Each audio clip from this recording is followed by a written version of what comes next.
Hello friends, আজকে হচ্ছে রাখি পূর্ণিমা। আমার তাথই মা আর ওর দাদা দুজন মিলে রাখি পরাবে। অনেক দিন পর তোমাদের সামনে লাইফে এলাম। কিছুদিন একটু ব্যস্ততার কারণে লাইফে আসতে পারিনি।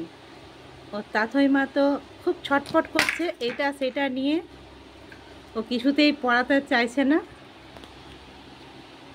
ও তো খুবই ছোট, এই সবে 1 বছর এখনো মানে কমপ্লিট হয়নি। তাথই মা, ও তাথই মা, তুমি দাদা ভাইকে রাখি পরাবে? হ্যাঁ, চলো চলো চলো চলো।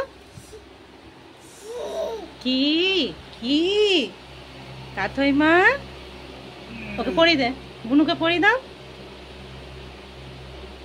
এই তো দাদা ভাই রাখি পরিয়ে দিচ্ছে বুনুকে। তাথই মা এদিকে তাকাও দেখি একটু, সোনা মাম্মা। ও সোনা মাম্মা, দেখি দেখি তোমার মুখটা দেখি একটু। ও সোনা মাম্মা,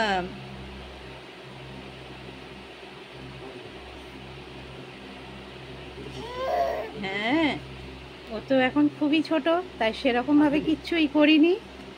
কারণ এত ছোট মানে পড়া তো হয় এমনি পড়িয়ে দিলাম, এখন সেরকম কোনো কিছু করিনি। বড় হোক, 5 বছর হোক, তারপর সব কিছু সাজিয়ে গুছিয়ে করব। তোমাদের সবাইকে তো বললামই যে ওর বয়স এখন খুবই ছোট, তাই জন্য সেরকমভাবে কিছু সাজানো গোছানো করিনি। কারণ ও তো সেরকমভাবে এখন কিছুই করতে পারবে না, তাই শুধু আনন্দের জন্য, দাদা ভাইয়ের আনন্দের জন্য এটা করানো হলো।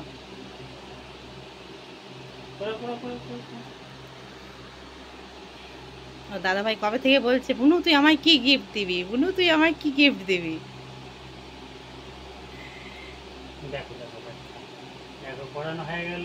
একটা দাদা ভাইকে হাম্পি দিয়ে দাও।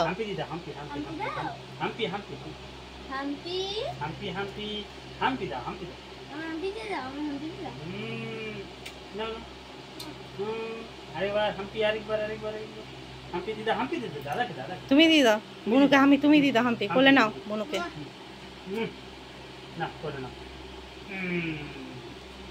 এই যে ওদের দুজনের রাখি পরানো হয়ে গেল। আসলে শরীরটাও সেরকম ঠিক ভালো ছিল না তাথই সোনার, আমাদেরও, তাই জন্য লাইফে আসতে পারিনি কিছুদিন, অনেক একটু ব্যস্তই ছিলাম। তাই অনেক দিন পর আজ রাখি পূর্ণিমার দিন তোমাদের সকলের সামনে আবার লাইফে এসেছি। একটু সকলে মিলে লাইক, শেয়ার আর সাবস্ক্রাইব করে দিও। আমাদের চ্যানেলটা তো খুবই মানে ছোট্ট একটা নতুন চ্যানেল খুলেছি, তাই সকলের কাছে রিকোয়েস্ট করছি। বাই, টাটা, আমাদের লাইফটা এখানেই রইল। বাই বাই, সকলে ভালো থেকো, সকলে রাখি পূর্ণিমার অনেক অনেক ভালোবাসা নিও। সবাইকে আবার পরে দেখা হবে। কারণ আমি ছোট বাচ্চাটাকে নিয়ে লাইফ সেরকমভাবে করতে পারছি না, যতটুকু পাচ্ছি করছি, তাই এখানেই শেষ করলাম লাইফটা। Bye bye.